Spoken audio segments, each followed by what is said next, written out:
শীতের মেজাজ না, হঠাৎ দেখি একটা বডি স্প্রের অ্যাড দিচ্ছে, হাতে আছে বডি স্প্রে, প্রথমের অক্ষয় কুমার নাড়াইল,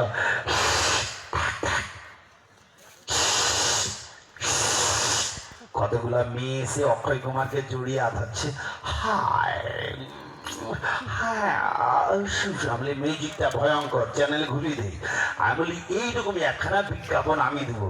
পরের দিন সকালে স্নান টান করিয়া পাড়ায় একটা স্টুডিও ছিল, ক্যামেরাওয়ালাকে ডাকছি, বডি স্প্রে কেনার পয়সা নাই, 2 টাকা দামে এমন মারা পিস নিচ্ছি, নিয়ে হাতে নিয়ে প্রথম নাড়াইলাম, মেয়ে ছেনা আসেনি, কতগুলা কুত্তাস এসে জিজ্ঞাসা করে কালা বোধা কোনো প্রবলেম? আমি না, বলে তাহলে ছিক করে দেখো না, বলে মির্গি আছে, রাত্রে তো ঘুম হয়নি, ফেমাস হতে হবে, কি করে করা যায়? বউ বলে আগো তুমি ঘুমিয়ে যাও না, বালিশ চাপাতে মেরে দেবো, তুমি ঘুমিয়ে পড়ো, ফেমাস হতে হবে মুখে। রাত তখন একটা, পাড়ার কয়েকটা বাচ্চা রাত্রিবেলায় মুখে ডাকে রে, মুন্নাকো ও মুন্নাকা, একজন বলে ওই বুন্না টুনা বাচ্চাটা আসলে না, ওই কালা বোধা বলে কে রে, কে? বাইরে বাড়ি আসি, পাড়ার 4-5 জন বাচ্চা। আমি কি রে তোরা এত রাত্রে? বলে কাকা আমরা শুনলাম নাকি তুমি ফেমাস হতে চাও। আমি তুমি চলে আসো, আমরা ইউটিউবার, ভিডিও বানাই, তোমাকে রাত্রে এমন ফেমাস করে দেবো, সকালে নেট খুললেই দেখবে কালা বোধা।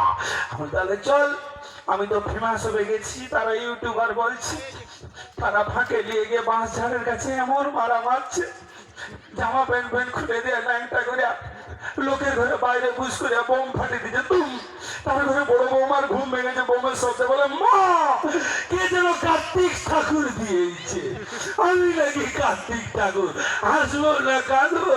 তাহলে বড় বৌমা শাশুড়িকে বলে মা মা দেখো কি সুন্দর কার্তিক ঠাকুর বসে আছে, গায়ের কালারটা দেখো পুরা যেন ওয়েস্ট ইন্ডিজ থেকে আসছে। মা ও মা মা শুনো না, এই কার্তিক ঠাকুরটাকে একটু আকুর করিয়া তুলে যদি ঠাকুর ঘরে বুঝ করে দাও মা, আমি কথা দিলাম আমি জড়া বেটার মা হোক, আমি হাসবো না কাঁদবো, জামা প্যান্ট গুলো পিছন যেন চেক চেক করে তারে শাশুড়ি মুখে কার্তিক ভেবে আকুর ঠাকুর করিয়া তাদের ঠাকুর ঘরে পাকা চাপাল মারবেল করা গিয়ে বুঝিয়ে দিচ্ছে, যা বুঝিয়ে দিচ্ছে চেক করিয়া উঠছে।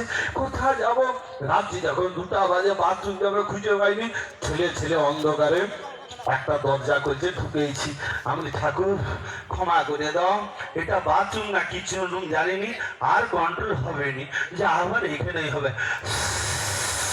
সেই যা জলের শব্দ, মনে হয় যেন দীঘার সমুদ্রে জোয়ার আসছে।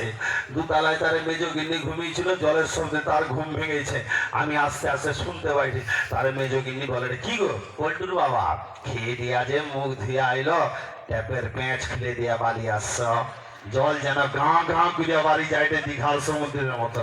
ছি তুমি ঘুমাও, আমি ট্যাপের পেঁচ লাগিয়ে দিয়ে আসি। তারে মেজো গিন্নি অন্ধকারে এসে এমন রাত্রিবেলায় ট্যাপের পেঁচ টিপছে, সে বাচ্চা হাসে উনি আর কাঁদে, উনি হাসে উনি আর কাঁদে, উনি হাসে উনি আর কাঁদে। তো যাবো ছোট করে তাহলে বল বল ছোট কেটে বল, এখানে সুন্দর এখানে ডান্স, আর তারপরে